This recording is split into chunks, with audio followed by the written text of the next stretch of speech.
অনুরাগের ছোঁয়া ধারাবাহিকের আগামী পর্বে আমরা দেখতে পাবো দীপা গোপনে আগুনে পুড়ে যাওয়া বাচ্চাটির ডবল ডিএনএ টেস্ট করে আদালতে প্রমাণ করে দিল যে ওই মৃত বাচ্চাটি আসলে বীর ছিল না অন্য কেউ।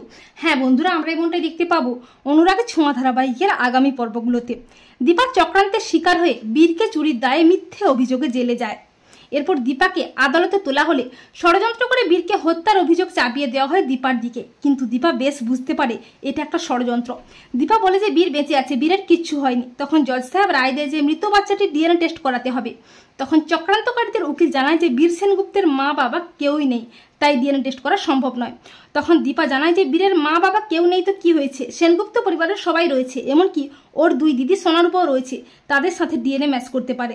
দীপার কথার উপর ভিত্তি করে জজ সাহেব ডিএনএ টেস্ট করার জন্য ঘোষণা করে, কিন্তু দীপা বেশ বুঝতে পারে চক্রান্তকারীরা ডিএনএ টেস্টের রিপোর্ট নিয়েও চক্রান্ত করবে, মিথ্যের আশ্রয় নেবে। তাই দীপা পাল্টা চাল দিয়ে জয় ও তবলাকে বলে যে গোপনে বীরের আরেকবার ডিএনএ টেস্ট করাতে। জয় ও তবলাও দীপার কথা মতো গোপনে ডিএনএ টেস্ট করায়।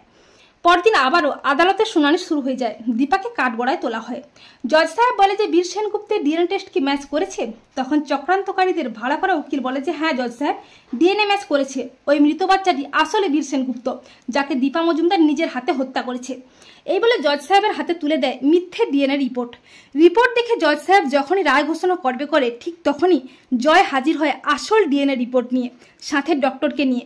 জয় বলে না জজ সাহেব, ওটা আসল ডিএনএ রিপোর্ট নয়, আমার কাছে আছে আসল ডিএনএ রিপোর্ট। এই রিপোর্টে আছে যে ওটা বীর সেনগুপ্তের বডি নয়, ওই বডি অন্য কারো বাচ্চার। এই বলে জয় রিপোর্টটা তুলে দেয় জজ সাহেবের হাতে। এরপর ল্যাবের ডক্টর জানায় যে হ্যাঁ জজ সাহেব, এটাই আসল রিপোর্ট।